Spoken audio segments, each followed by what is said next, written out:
Welcome, fellow students. Right now, I haven't put any background on this presentation, but I have gotten everything in there, and I'm going to go and make it pretty later. But I wanted to get your thoughts on what you think the study's looking like right now. So, of course, right here we're at the title page, and I listed our names by the order that we'll go in. Be me, then Robin, Rashawn, and then Kevin. So I start off with defining. Let me go back. What I'm going to do is I'm going to do the presentation, the whole presentation, and then I want your feedback. If I make any mistakes, please correct me. If you like it, well, then just take your section, and that'll be the section that you'll do for tomorrow. So when we talk about qualitative case study, the first thing we want to do is really want to get a definition of what the qualitative case study is. Miriam did a very, very good definition back in '98. She stated that a case study is an empirical inquiry that investigates a contemporary phenomenon in depth, and I'll let you read the rest of that. What we're really looking at with a qualitative case study is we're trying to go and find an example that exemplifies a specific phenomenon and then study that phenomenon in depth to gain a better understanding of what the forces were at play, how decisions were made, if you're doing something like a business study, and how actions were taken during a specific period, bounded by time and place.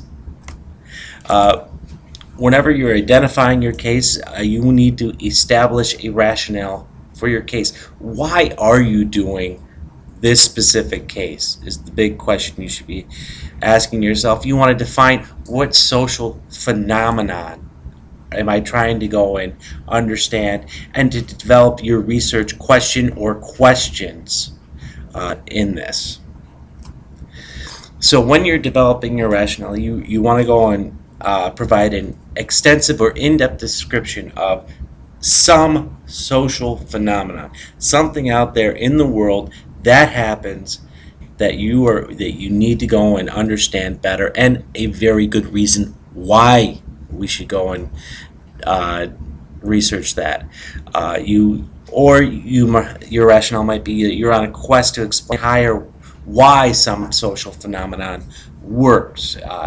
In that case, you might be going and using multiple case study analysis, where you're looking at several cases, the same thing seems to happen, and trying to figure out why.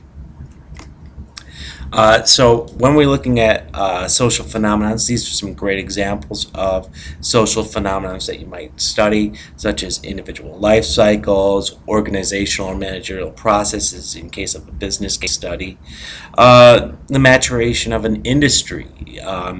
Trying to think of a good example, maybe how computers have went from giant machines, or how computers have evolved into the Apple iPod. Maybe a school performance, or perhaps neighborhood change. A great case study would be studying how Detroit got to its current state. The format of a case study follows rather simple format. You can have the introduction, you can go and decide the rationale, background, state the problem, the purpose of your research, whether you're going to do an exploratory, descriptive, or explanatory type of research, the limits and definitions that you're going to be using. Remember, all research has limitations. In the case of qualitative case studies, they're bounded by phenomenon and time. So, moving on to literature review, and this would be mine. The first basic question is should you do a literature review?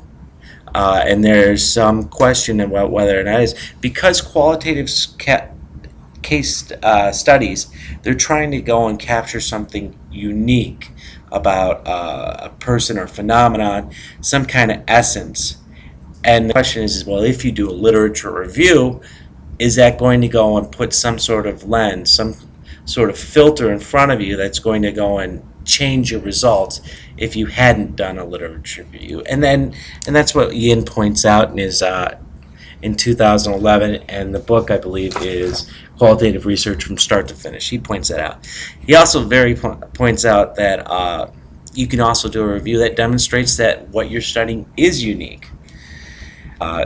Good reasons why you should do a literature review is, well, there's a lot of literature out there, and you're probably going to find something similar.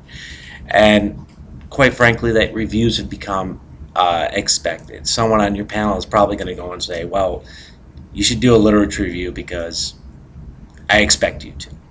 That's according to Yin. Yin goes and describes three types of literature review. The initial review is where you just when you're just starting the process, and what you're doing is you're looking at the literature out there, and you're trying to go and decide your topic and the method that you're going to use, and it's trying to start gathering evidence for why this new study should occur. The second part of the review, or second phase of the review, would be a selective review. And in this case, you're trying to go and target studies that are similar to the one that you've kind of built in your head. You've had an idea where you're going, and you want to go and look at literature that's similar studies to what you want to do. And the final is a comprehensive review, and that's where you're building your base evidence, things that you are going to cite in your study and use in the future. When you do your literature review, when you go on the format, you're going to go on and do a presentation. You're going to introduce, I went out there and I looked for this kind of stuff. This is the topics, and these are specific studies that were out there that relate to my topic, and then summary, which is going to go and be largely why new research is needed and why your research in particular should be done. Going on to methodology, the research question. Remember, a research question always directly reflects the problem statement. This is also where you're going to go and choose your design of your case study. Are you going to do a single case study where perhaps you look at one business, or maybe in a healthcare situation you might look at one specific patient? A single case with embedded units. This is where you might go and look at a group of individuals within a company, and there are elements that are measurable that you can go and you can do some cross-analysis between it. Now, Yin does go in and provide a cautionary: don't get too tied up in the cross-analysis of these data points within a single case. Remember, you're doing this what your overall problem that you're trying to research is. But the embedded units goes and gives you an idea of, gives you a theoretical model of deciding, what things were affecting what. And then the multiple case study is where you're taking many different cases of where there's similarity or contrast, and you can go and get a cross-analysis between the cases. You're also going to go and in your methodology, you're going to state how you're going to measure any data that you collect. The embedded data will be measured, and a description of your typology. And of course, always with qualitative research, we're looking for themes, links, and patterns. Moving on to data collection methods. With any method, you have to go out there and you have to collect data. With the case study, you're going to probably do interviews with key personnels. Healthcare setting, maybe a patient; with a business, maybe the CEO, CFO, other people that are really pertinent in decision makers in this case study that you're doing. You're going to do a document review, of course, financial statements for businesses, news reports, statistics, maybe, again, going back to healthcare, maybe you got what the results of specific tests were, and you're trying to build a timeline of events that you can go and, concrete events that you can go and put together in your document review as a timeline. You may also go and you do focus groups. You're going to use 5 to 8 persons, and you're trying to go and get different perspectives from maybe from one department to another. How did an accounting department view this versus the human resources department? Maybe how the nurses viewed this case versus the doctors versus other persons within in different groups. These aren't key people, but taken collectively, you can of course gather those themes, links, and patterns that tell a more complete story. You can also do observations, and observations you do to confirm or contrast with the data that you have. And overall, the data analysis, you're trying to create an in-depth narrative of the phenomenon that you are researching. Summaries, conclusions, recommendations. A summary this is going to go at the end of your very, very long narrative that you're going to put together with all your documents. And it's just basically a short description of what happened. Your conclusions are going to be what were the underlying forces that were involved. Why did this phenomenon happen this way and not another way?